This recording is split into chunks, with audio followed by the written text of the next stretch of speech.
because in my desperation to find a way that did not involve pushing, pulling, beating, shaking, and now, of course, the gadgets as well, I had to look for something better. And bless their hearts, they helped me. So what we're going to do this afternoon is, I'm going to do a little bit of explanation, especially for people who are new, and I hope those people who are experienced in this will bear with us here. And then I'll be handing over to Tony, my son. That's him. And he's ably assisted by his dear wife, Amanda, today. Hold Amanda.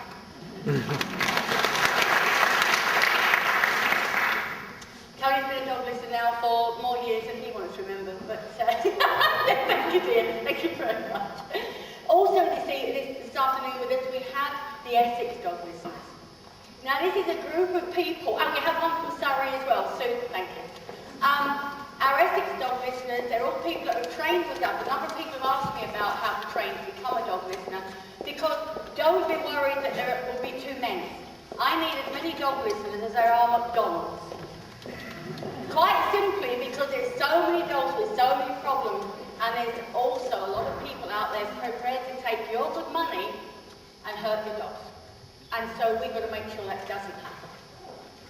So what inspired me? Okay, let's just go back to the not the beginning of my life, because that was a long time ago. Let's just stay with the most recent history.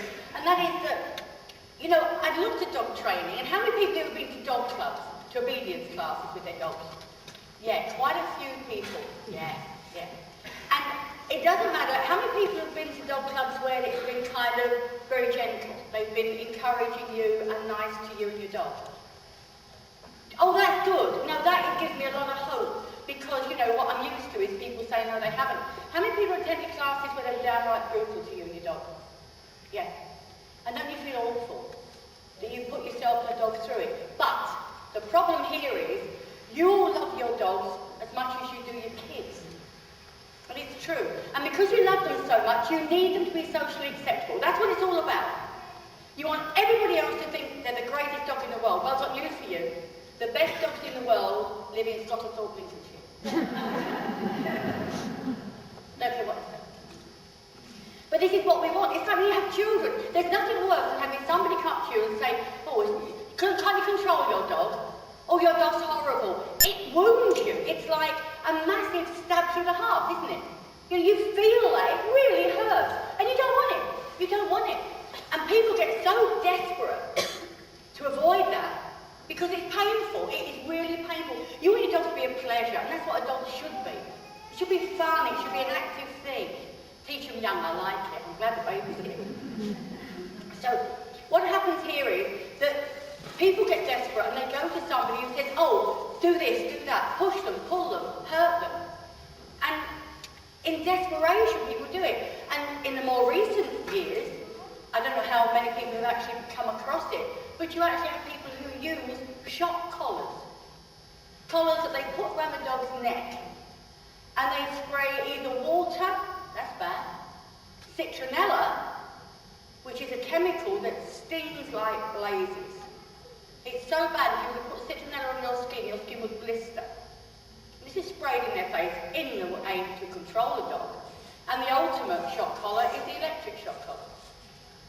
Now, I have a problem with all these things because isn't a dog supposed to be man's best friend? Correct me if I'm wrong. Is that not how we see it? Just the lights up a little bit, please. I just want to talk to you people and I don't like it. Just have the lights up a bit, please. That's much better. Thank you. That's better. That's nice. See you then. So, you know, think about your best friend. Let's think about your human best friend. Can you see them coming round for a cup of tea and a slice of cake? And you saying, come on in. Sit in that chair. But the poor old dog on your bed. What? What's the matter with you? You know, it's not nice. And when you meet people, I always say, it's a lovely saying, and I do love it, a stranger is just a friend you haven't met yet. That's all it is.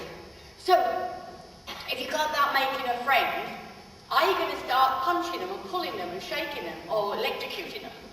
I don't think you're going to get very far in the friendship stakes. You know, when you sit in your rocking chair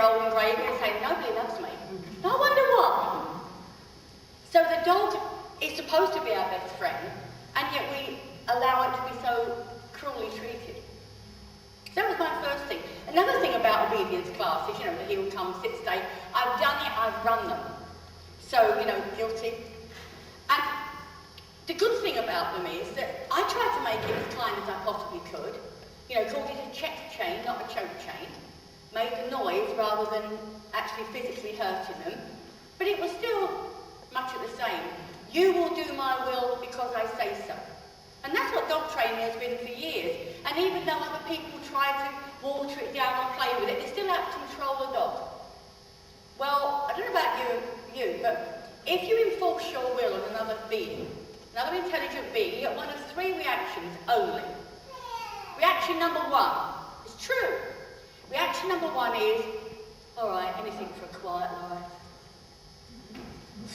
Don't go on. Now, when a dog has that sort of intelligence level, then it's easy to do obedience with, or so many things. Finds it easy. Second reaction is, don't hurt me. Don't hurt me, I'll do it. They usually pee themselves and tap their tail right under the legs. Please don't hurt me. Ever seen dogs cringe off people? Yeah. This is supposed to be your friend. And the last thing is, if you enforce your will on another, the third reaction will be, oh yeah, you want to take me on, I like you. And when the dog does that, we kill it. We kill it because it's dared to stand up for the great human being. Now, is it the dog's fault? The dog is asking questions. It's asking good questions. And it's not getting good answers. In life, if you ask bad questions, you get bad answers. The better questions should get better answers, but for the dog, that's not the truth. In the past.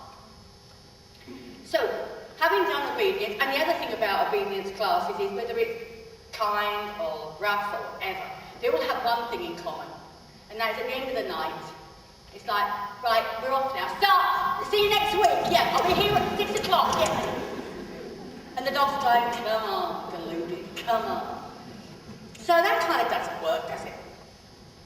The other area that really bugged me at the time was the rescue dogs. You know, the dogs that are in care. Now, rescue implies inferior. Think about it. Oh, it's a rescue dog. Oh, it's rescue. Well, I want to transform that thinking as well, because rescue should only mean let down by humans. That's all. A dog is in care because it's been let down by humans. We're about to take on a little girl, she's 15 months old. We've got to drug her to get her to our home, because she'll bite you. 16 months old, we will be at her 8th home. We'll be her last.